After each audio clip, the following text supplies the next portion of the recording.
Salut, bonjour tout le monde. Bonjour. Hello. Regardez qui je suis. Ça T'as va? droit à Jean-François, t'as le droit à Fred ouais, ça Boy, va. et Salut, t'as le droit à Théo. Salut Fred. Ça va? Et- salut. Bah écoute, ça va pas mal, je pense que vous ça va mieux, mais bon. Non, ça va, à mon avis, ça va aussi bien. Ah ouais. Moi je suis dans les terres. Loin de l'eau, loin des glaces. Oula, qu'est-ce que t'as fait? Oui. Ah merde, qu'est-ce que j'ai fait là? On ne voit plus. Ah Voilà, ouais, c'est voilà, bon. c'est bon. Ouais. Oui, je suis très très loin, je suis à peu près à 1000 km et donc ça commence à me manquer un petit peu, tu vois. Voilà, Ouais. les Açores ici. Je sais pas s'il y a jamais des glaciers qui sont arrivés aux Açores, mais Oui, apparemment, c'est Georges qui m'a expliqué ça, que Condor Bank, où on a été plongé avec les requins, en fait, tu as une formation avec le sec est très plat, donc c'est un sec qui remonte à 200 mètres. Il y a un plateau en dessous, et il y a des gros rochers ronds, en fait, qui ont été faits avec la calotte glaciaire il y a 100 000 ans, je pense, quelque chose comme ça. Oui, non, c'est pas hier. Mais il y a eu une calotte, et ce sec, il y a des éboulis au fond, comme des moranes. Donc il y a eu de la glace jusqu'ici. on m'a dit que tu t'intéressais aux océans sous-glaciaires du système solaire. Oui, entre autres, hein, je m'intéresse à pas mal de choses un peu particulières, mais ouais, tout ce qui est glace, tout ce qui est un petit peu réelle exploration et tout ça, et Mars, m'intéresse. Ouais, mais d'ailleurs, on avait fait enfin, tu avais participé au film L'homme qui voulait plonger sur Mars. Celui-là, j'étais peut-être dans les conseillers, mais pas dans le film. Il y avait- Avec Thierry Robert. Non, j'étais pas. Il me semble que j'étais pas. Mais je me souviens des contacts. Ils avaient contacté l'Agence spatiale européenne. Mais il y a Ouais, des c'était projets. ça, effectivement. Il y a des projets sérieux d'exploration étudiés par des scientifiques, aujourd'hui avec des sous-marins. Pour Europe, tu connais Europe? Non. C'est parmi les 4 lunes de Saturne et Jupiter Ah oui. connues pour avoir un océan sous-glaciaire. Il y a Titan. En surface, c'est du méthane liquide hein, et des pluies de méthane, mais dessous, on sait que c'est de l'eau liquide. Il y a Encelade, Ganymède et Europe. Europe qui est couverte sur toute sa surface de 100 km d'épaisseur d'eau, dont les premiers 10-20 km sont de la glace. C'est moins 150 degrés à peu près, moins 130 degrés. Mais dessous, on sait que c'est de l'eau et qu'elle est liquide parce qu'il y a des geysers qu'on peut analyser. Donc il y a la mission d'exploration du système solaire la plus ambitieuse et complexe étudiée par des savants aujourd'hui, c'est un jour envoyer une mission qui se pose sur Europe, un petit sous-marin qui creuse et qui en même temps recrée de la glace au-dessus pour pas être éjecté dès qu'il a tout transpercé en un puits, sinon et arriver sous l'océan, explorer, rechercher des traces de vivants. Et voilà. Ouais, c'est technique. C'est d'ailleurs le sujet d'un film de science-fiction qui s'appelle Europa, voilà, qui est le nom anglais de la... Juste. Mais pour le vivant, hein, on dit qu'il faut, enfin, les conditions nécessaires, de l'eau liquide, longtemps, en présence de sources d'énergie et de matières minérales carbonées pour avoir des molécules complexes. Non, ça c'est extraordinaire, mais enfin, c'est passionnant, mais ils sont pas prêts de le faire, c'est quand même pas pour tout de suite. Ben, c'est pas pour tout de suite, mais si on veut un jour y arriver, il faut bien qu'on commence à y penser à un moment donné. Regarde la sonde Rosetta qu'on a posée sur le noyau d'une comète il y a 5 ans maintenant. Churyumov-Gerasimenko. C'est une mission qui avait été décidée il y a 30 ans.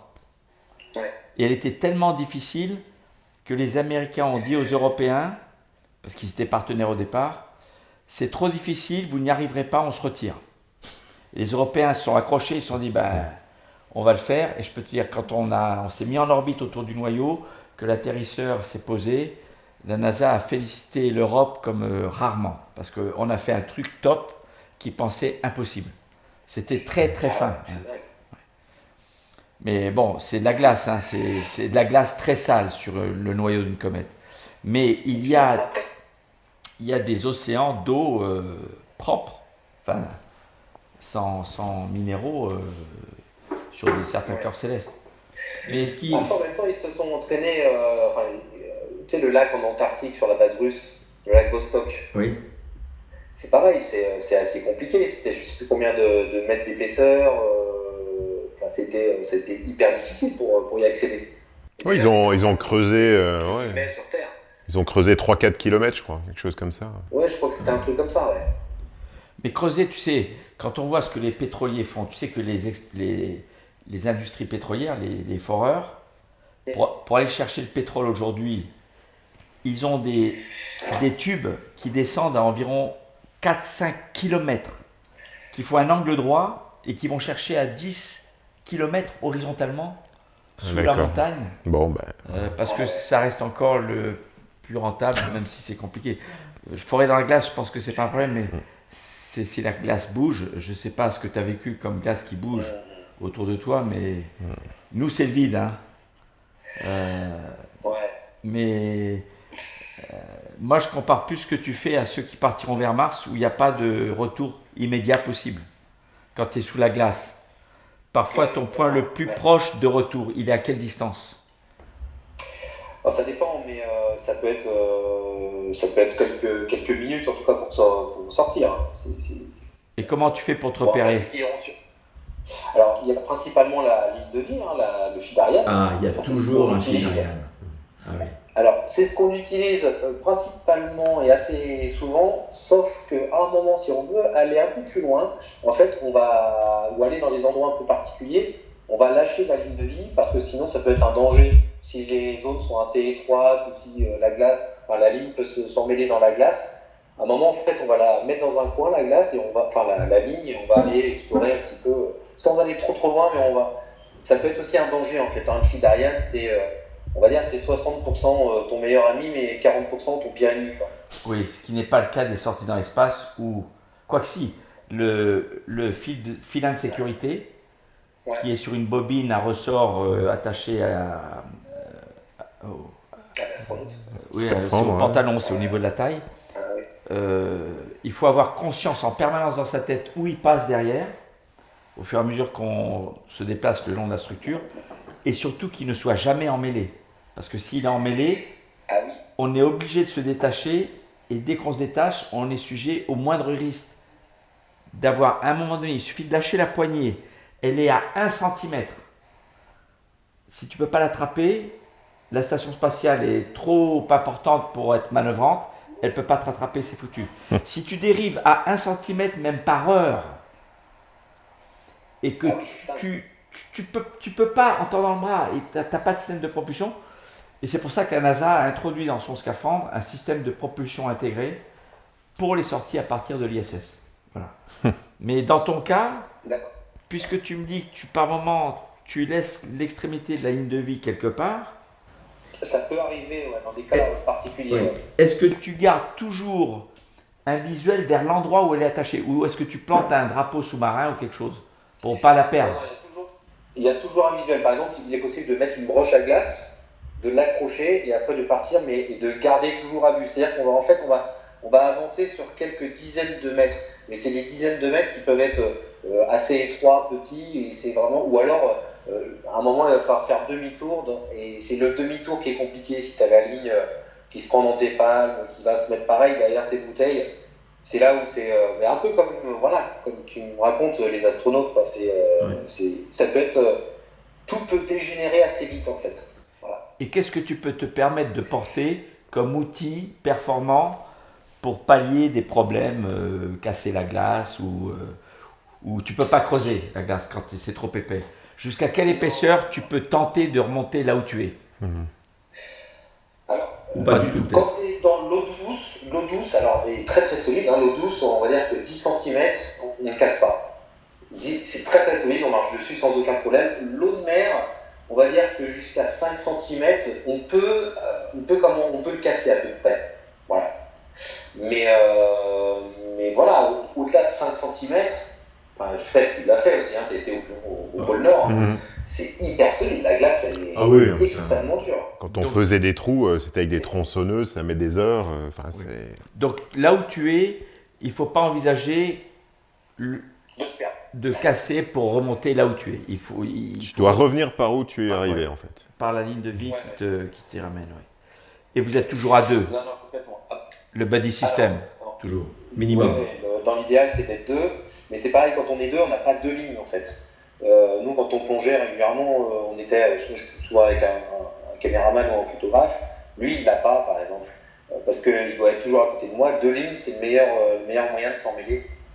Donc c'est vrai que ça peut être paradoxal de se dire mais mon Dieu, on va pas avoir des lignes de sécurité, tout ça, mais c'est pas parce qu'on va avoir trop de sécurité que c'est la bonne chose. Donc faut faire attention, quoi. Mais dis-moi, Alban, si je me trompe, mais je sais aussi pour certaines explorations en grotte ou sous la glace assez lointaine, quelquefois c'est plus safe d'être seul qu'à deux parce que tu vas moins te gêner et tu as moins de problèmes potentiels. Hein. Ah, mais complètement. Et ma dernière expédition, d'ailleurs, sous le passage du Nord-Ouest, là, j'étais seul sous la banquise. Alors, j'ai une marge de manœuvre qui est extraordinaire. Hein. Je suis très libre de faire plein de choses. Je suis très concentré sur moi-même et non pas sur le caméraman, le photographe ou d'autres explorateurs. Donc, ça a aussi des avantages. Maintenant, ça a aussi des inconvénients. C'est-à-dire qu'on se retrouve totalement seul, c'est-à-dire qu'il faut tout gérer de A à Z, il faut que tout fonctionne correctement et que tu n'aies pas de malaise. Voilà. Dans l'espace, tu sais qu'on passe toutes les 45 minutes du soleil, de la partie éclairée par le soleil de l'orbite à la partie nocturne. Est-ce que tu as... Et le contraste est violent, c'est vraiment très différent. Est-ce qu'entre tes plongées sous glace de jour ou de nuit, ou est-ce que tu as des contrastes sensoriels selon que tu sois en éclairage naturel ou artificiel? En fait, les contrastes, on les a vraiment surtout à l'extérieur et sur la préparation. C'est-à-dire que la partie sous-marine, ça va être visuel, mais on va dire qu'en termes de sensations physiques, ça ne change pas énormément, entre guillemets. Il y a plus de concentration parce qu'on perd un peu ses repères hein, quand même la nuit, même si on a le phare. Mais c'est plutôt la partie, la mise à l'eau, la préparation. Mais on prend une claque parce que, mine de rien, même si dans les températures extrêmes, on a quand même un peu de soleil, il peut faire moins 30 ou moins 40. Si en plus il fait de nuit, on perd quand même en température et là le matériel souffre énormément. Ah oui. Alors le matériel, et puis le temps d'attente. Donc c'est surtout à l'extérieur. En fait, le vrai, tout ce qui est compliqué, je trouve pour moi, c'est la partie extérieure. C'est l'accès à cet environnement, même s'il est extrême hein, sous l'eau, mais c'est vraiment la préparation, c'est là où, en gros, ça peut fonctionner ou ça peut merder total parce que le froid aura abîmé ton matériel. Ouais, moi, c'était pareil entre guillemets, plus simple. Ouais, moi, c'était pareil en apnée à chaque fois que j'étais dans les régions polaires. Une fois que tu es dans l'eau, ça va. Il fait à la limite même bon sous l'eau, parce que l'eau, elle est à 0 ou moins 1, moins 2, ça va. Mais c'est tout l'équipement, mettre sa combinaison quand il fait moins 30, le matos qui gèle, le matos photo qui gèle. Et c'est tout ce qui est en dehors qui est le plus compliqué. Une fois que tu es dedans, le gros du boulot, il est fait, quoi. Mais on peut comparer avec le vol spatial parce que une fois en orbite, on se considère safe. Voilà. Et la partie transport spatial, la partie rocket science, fusée. Une fusée, c'est pas une fin en soi, mais c'est un passage obligé pour être en orbite. Mais c'est la partie la plus difficile à mettre au point et c'est la partie la plus risquée. C'est pour ça que souvent les astronautes, avant de partir, ils écrivent un petit mot à leur femme, chérie, quand tu liras ces mots, on est en orbite, tout va bien, le plus dur est passé. Et on demande aux copains de passer le mot une fois qu'on a éteint les moteurs, 8 minutes et demie après le décollage. On appelle ça le Main Engine Cut-Off Card, la carte à la coupure des moteurs. Et c'est parce que la partie qui précède la mise en orbite, c'est la plus complexe, la plus difficile, et là où ça peut merder, et où ça a malheureusement plusieurs fois, ça s'est mal passé. Oui. Et parle-moi de l'émerveillement, parce que on retrouve un petit peu la même chose, quoi. C'est l'avant, c'est un peu plus safe pendant, entre guillemets. Oui, et puis aussi l'importance de la préparation, même avant l'expé, avant de penser à tout faire, c'est se préparer au mieux, le meilleur matos, qui soit testé, éprouvé. Moi, par exemple, quand je pars sur une expé, j'ai jamais du nouveau matos. une combinaison, que je pars, si je pars même au pôle sud, en Antarctique ou n'importe où, ça serait une combinaison que j'ai déjà utilisée. Ouais. Des palmes que j'ai déjà utilisées, un appareil photo que j'ai déjà utilisé, qui soit éprouvé, et je sais que ça va fonctionner, quoi. En plongée souterraine, on a l'habitude de dire pas plus d'une inconnue. Voilà. C'est-à-dire que si j'ai un nouvel ordinateur et une nouvelle combinaison, si en plus je connais pas la galerie, non, c'est pas plus d'une inconnue. Et j'ai toujours gardé ce principe en expédition. Ça veut dire que, comme tu dis très bien, Fred, pour moi, l'inconnu, ça sera la banquise et ce que je vais y voir sous l'eau. Voilà, ou les animaux, voilà, c'est ça. Ouais, alors nous, c'est zéro inconnu. Sauf Zéro si, inconnu. sauf si exceptionnellement, on va à un endroit comme le premier posé sur la Lune. De combien allait s'enfoncer le LEM? C'était une inconnue. Ouais. Eh oui. En marchant, de combien les astronautes allaient s'enfoncer dans le sol? Ils s'en sont pas trop mal sortis. Ils s'en sortent bien, ouais. On avait prédit quelques centimètres, mais la NASA craignait que ça puisse être 30 ou 40 centimètres. On ne sait pas. Donc, non, mais c'est pas plus d'inconnu. Ça veut dire, là, on est vraiment dans l'esprit explorateur pionnier. C'est toute première fois, quoi. Mais pour revenir à la phase difficile, c'est vrai que une fois que tu es dans la phase stabilisée, tout seul, livré à toi-même, avec du matériel que tu as connu déjà, par exemple, pour toutes les sorties dans l'espace, les astronautes ont testé leur propre scaphandre dans du vrai vide au sol. Et donc là, tu es concentré, mais qu'est-ce pourrait être le parallèle entre l'émerveillement que vivent les astronautes quand ils regardent la planète, qu'on appelle l'overview effect? Est-ce que tu as vécu des moments sous l'eau où tu as oublié, sans aucun danger, ta concentration juste tellement tu étais ému du spectacle? Ouais, alors en fait, on est bien évidemment, mais vous le savez aussi bien que moi, on est très très concentré et vigilant lors de l'exploration.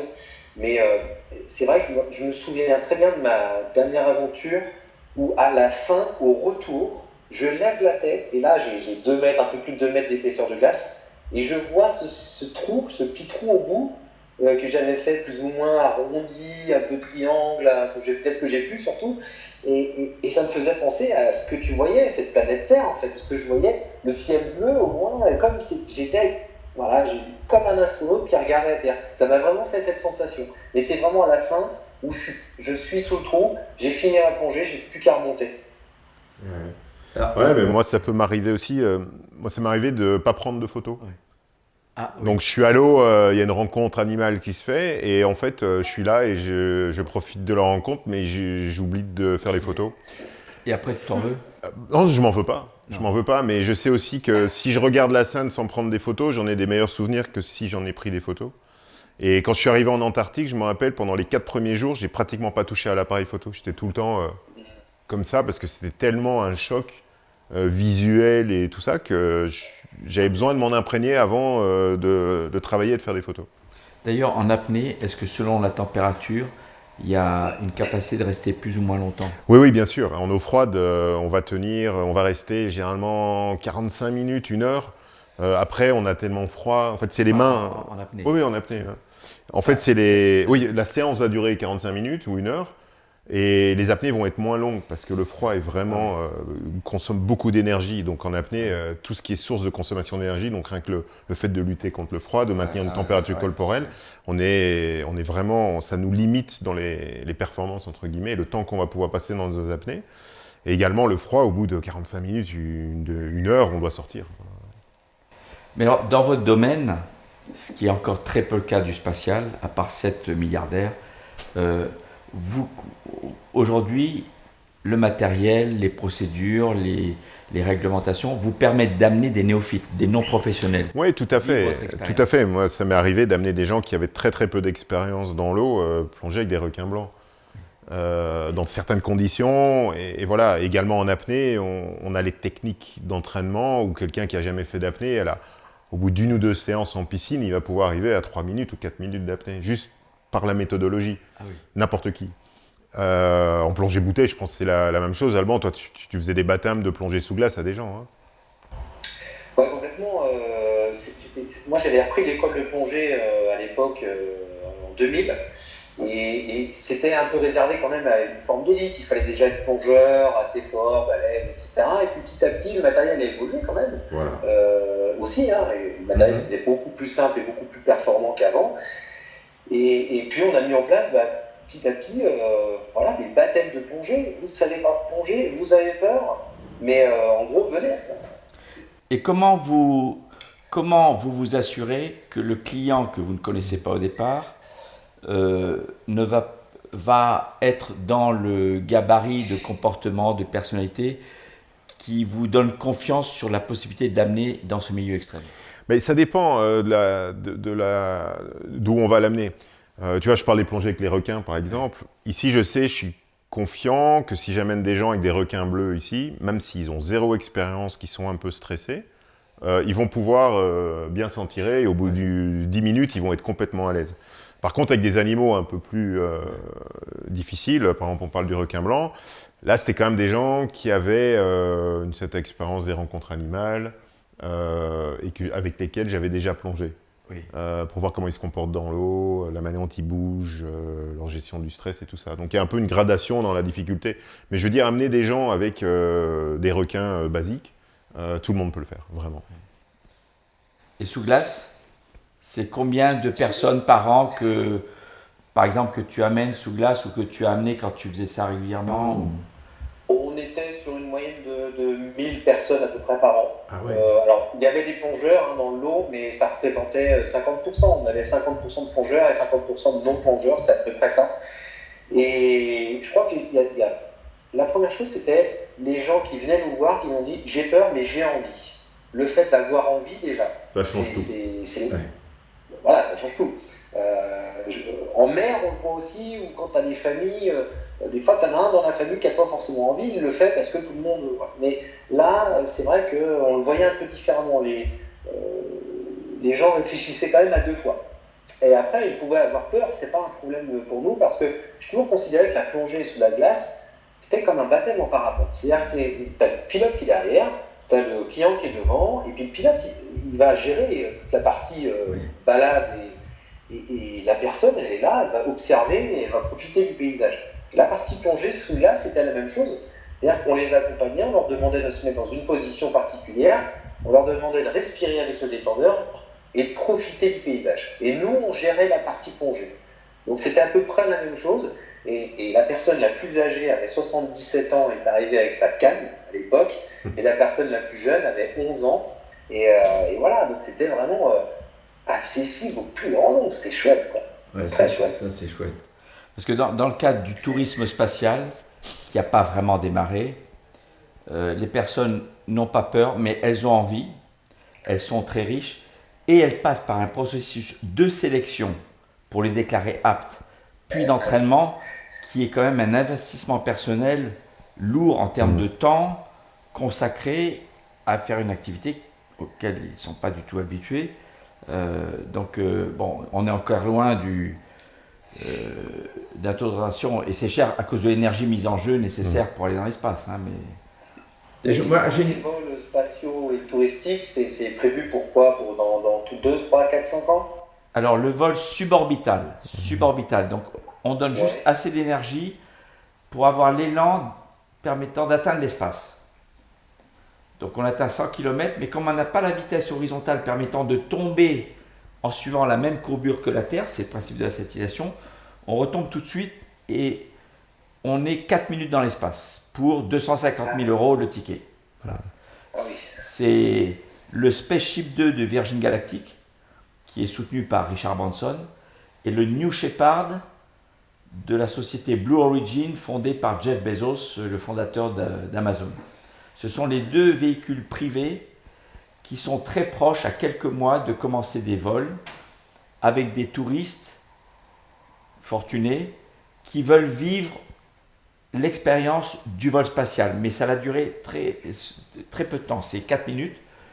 Il y a déjà 700 personnes qui ont réservé chez Virgin Galactic. Blue Origin n'a pas vendu de billets, ils vendront que lorsqu'ils peuvent annoncer une date du premier vol. Et je pense que là, on va connaître, peut-être pas dans 1 an, mais dans les 5-10 ans, il y aura de l'ordre du millier par an qui vivront ça. Ça restera risqué. Et la sélection sera très simple. C'est une petite visite médicale ou même pas, puisqu'aux États-Unis, un client peut signer une décharge. Je déclare que je suis en assez bonne santé pour faire ça et que je ne poursuivrai personne. Et ça a une valeur juridique aux États-Unis, pas chez nous. Mais il y a une fédération, il y a une licence, il y a une assurance à prendre pour vos clients qui viennent avec vous Les assurances, oui, on essaie quand même que les gens soient assurés, de toute façon. Enfin, moi, dans mon cas, pour une expé, si j'amène des gens, j'essaie qu'ils soient assurés. Mais c'est assez simple aussi, et puis on fonctionne. Enfin, moi, j'ai pas mal fonctionné aussi avec les décharges, quand je suis en dehors d'Europe.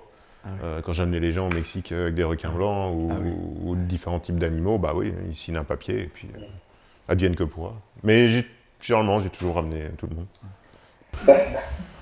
Et avec les assurances. Alban, Oui. tu peux me parler tu me disais que tu allais faire, en train de préparer une nouvelle expé, du coup là t'as 3 ans, 4 ans, c'est ça?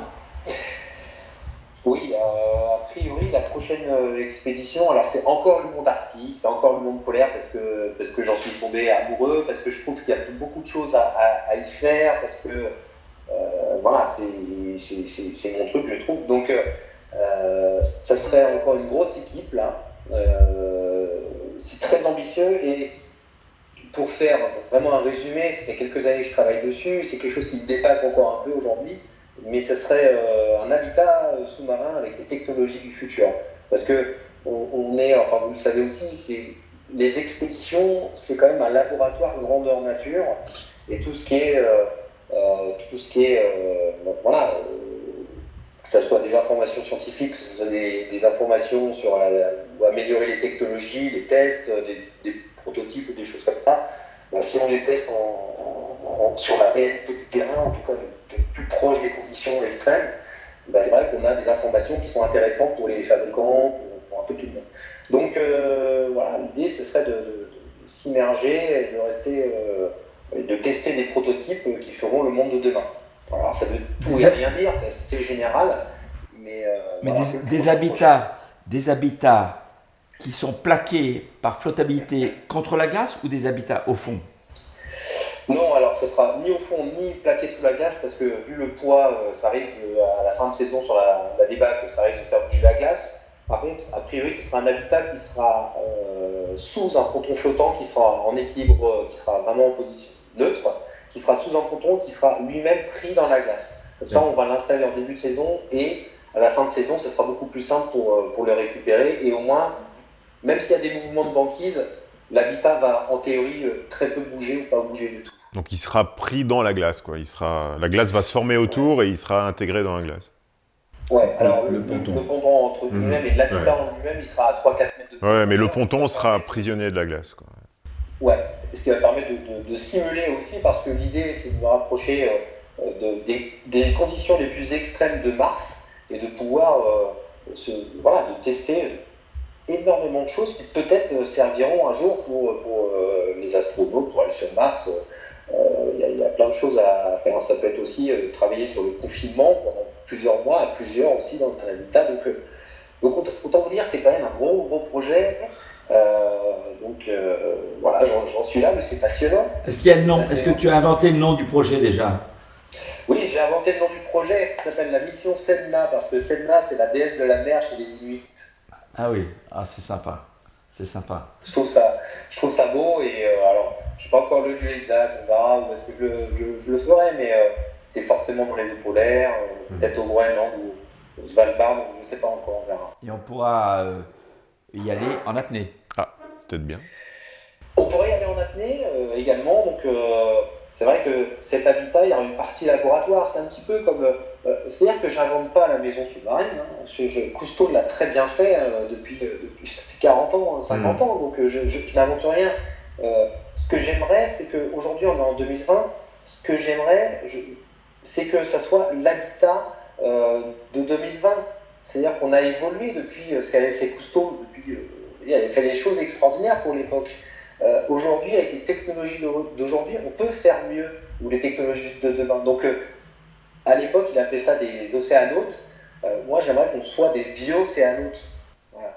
Et est-ce que tu penses que le fait d'avoir cet habitat au niveau de l'Arctique, de glace, plutôt que d'autres endroits sur le globe, permettent de déceler plus finement, plus précisément ou plus en avance dans le temps des signes d'évolution du climat et du système océan, atmosphère. Parce qu'il se passe beaucoup de choses dans l'Arctique. Donc, Bien sûr. C'est d'ailleurs pour ça que ça me passionne, parce que l'Arctique, tout bouge très très vite en Arctique, encore plus vite qu'ailleurs. Tout prend des conséquences dramatiques et tout part de l'Arctique sur l'ensemble. Et quand on parle du bouleversement climatique, ça part de là, entre guillemets. Donc ça me passionne, mais ce projet, il va quand même avoir plusieurs étapes. Et on va commencer, on va le tester en mer, on va le tester en lac, pour après finir de le faire en Arctique. Mais je pense que plus on va rester à étudier le monde arctique et son changement, plus on peut apprendre des choses passionnantes et pour mieux protéger l'environnement. Je pense à ça vraiment, parce qu'il y a tellement d'études qui sont faites, mais tout va trop vite, quoi, là-bas. est-ce que j'ai plongé une fois sous un bateau à fond plat, à Saint-Mandrier, à Toulon. J'avais gonflé ma Fenzi un petit peu pour me mettre... marcher à l'envers. Pour marcher à l'envers. Et très rapidement, mentalement, j'étais à l'endroit. Ouais. Et mes bulles, c'était comme des boules de mercure qui tombaient et qui s'éparpillaient. Et oui. Et d'ailleurs, tu connais très bien Gandolfi. Oui. Ah, Gandolfi. Je suis un des co-créateurs. J'étais dans les premiers essais il y a 30 ans de Gandolfi. Ah, d'accord. Tiens, je vais te montrer une photo avec Gandolfi récemment. Mais je t'écoute, vas-y. Non, mais j'ai eu la chance de le tester sous la glace, Gandolfi, et c'était fou, quoi. Ah oui? C'était quand? C'était un monde à part. Quand on a fait le film même qui voulait plonger sur Mars, c'était il y a 2 ou 3 ans à Tignes. Avec Peter, et la Comex c'était monté à Tignes. Ah, c'est génial ça. Alors attends, il faut que je le retrouve. Où est-ce que je l'ai ce Gandolfi Alors bon, je l'ai à l'époque où j'ai fait les essais, mais je vais essayer de trouver l'endroit où... Hop là. Gandolfi, donc c'est un simulateur de scaphandre spatial que je t'ai montré. Et qui a le même encombrement qu'un scaphandre, la même limitation des degrés de liberté, les mêmes efforts pour fermer les articulations. Il y a des ressorts, tu te souviens, au niveau des articulations. Et il permet de... Et à l'intérieur, on est en circuit respiratoire autonome. Donc contrairement aux entraînements aux sorties dans l'espace actuels, où dans le scaphandre, on est au sec. Oui, tout est en atmosphère. Donc on pèse au fond. Donc quand tu es à l'envers, par exemple, tu reposes sur les épaules et ça coupe la circulation. Là, on peut être en flottabilité neutre soi-même, le scaphandre aussi, et donc on est encore plus proche de la vraie apesanteur. Voilà, il est là, Gandolfi, tiens. Alors ça, c'est Gandolfi. Ça, c'était à Marseille. Il y a quelques années à Marseille. Et puis je vais te le retrouver, Gandolfi, il y a 30 ans, c'est facile, c'est quand j'essaie le scaphandre, voilà. Gandolfi, voilà, ça c'était il y a 30 ans, dans le même... C'est dans la piscine de la Comex, hein. Oui, dans la piscine de la Comex. On la reconnaît. Avec Jean-Claude Le Floch, un des plongeurs qui... C'est dingue, il y a 30 ans. Ça file. Les premiers plongées sous glace ont eu lieu quand? Les premières plongées sous glace. Ça fait longtemps, hein. C'est peu après le détendeur et... Oh oui, ça a dû commencer dans les années 80 déjà. Non, bien avant, je pense, même dans les années 50-60, ouais. Oui, je pense, mais on va dire un peu plus régulier. Ah oui, non, bien sûr, ouais. Ouais, dès que le matériel, il y a toujours eu des plongeurs, hein. De toute façon, dès qu'il y a eu un trou d'eau, il y a forcément un plongeur qui a mis la tête. Mais c'est vrai que les détendeurs prévus pour le froid, avec où la membrane est isolée et tout, ça date, fin des années 80, milieu des années 80, ouais, c'est ça. Ouais, voilà. Là, c'est sûr que c'était assez régulier. L'école de plongée à Tignes, elle est de 92. Ah ben voilà, c'est ça, fin des années 80, début 90. Ouais.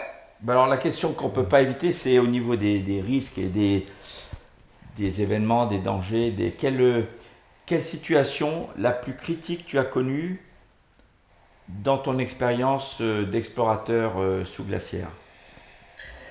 Écoute, le plus compliqué, là, c'était quand on était au pôle avec Guilain, c'était tout le matériel, en fait, à force de plonger, il s'abîmait tellement, il faisait tellement froid, et pour pouvoir plonger régulièrement, on le chauffait pour pouvoir faire fondre la glace qui était autour du matériel, et à force, il y a des chocs thermiques tellement importants que c'était plus les joints qui fuyaient, c'était les sertissages, par exemple. Et donc, les dernières plongées, parce qu'il fallait plonger, donc on avait des bulles qui partaient de partout, qui sortaient de partout, donc il y avait de la bouteille, les joints faisaient pratiquement plus leur rôle, jouaient leur rôle, donc ça c'était assez compliqué, et on avait les détendeurs en fait qui givraient tout le temps pratiquement. Donc le givrage c'est vraiment un détendeur où tu as l'air qui sort tout le temps, tout le temps, tout le temps. Donc on avait les bouteilles qui étaient sur le côté, et pour respirer en fait on ouvrait la robinetterie, donc on a plein d'air qui sort, on prenait ce qu'on avait besoin et on refermait la robinetterie. Et on alternait le détendeur comme ça, avec plein de bulles qui sortent dans tous les sens. Donc dans la vraie vie, tu plonges pas dans ces conditions.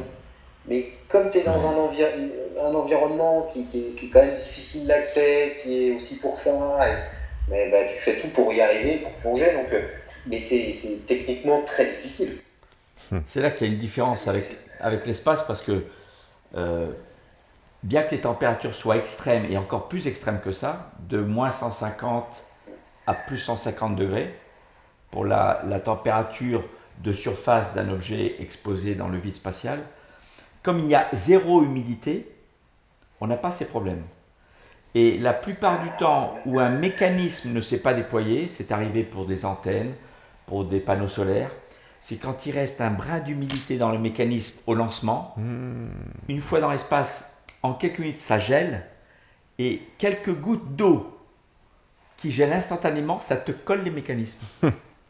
On n'a pas les problèmes de fuite, mais il y a les problèmes du froid qui, s'il y a de l'humidité et de l'eau, eh bien vont rendre inopérant. Ou même dans l'autre sens, avec la chaleur, la dilatation d'une goutte d'eau pourrait, si elle se vaporise ou... Oui, mais quand c'est du métal qui est poli, c'est tellement réfléchissant que lui, il ne monte pas en température. D'accord, ok.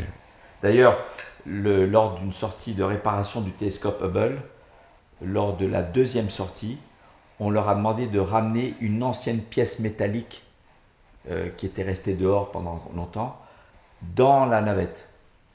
On ne pouvait pas la toucher. À peine on l'a touché, le doigt collait. Elle était à moins 100 degrés.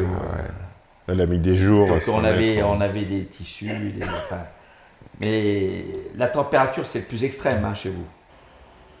Ouais, mais je pensais à un truc, mais même vous sortez pas. C'est-à-dire que si votre équipement il n'est pas nickel, vous sortez pas. Ah oui, c'est comme je te dis, zéro inconnu. On s'interdit, s'il y a une inconnue, on ne fait pas. Et d'ailleurs, en apnée, c'est pas la température, mais la pression peut-être.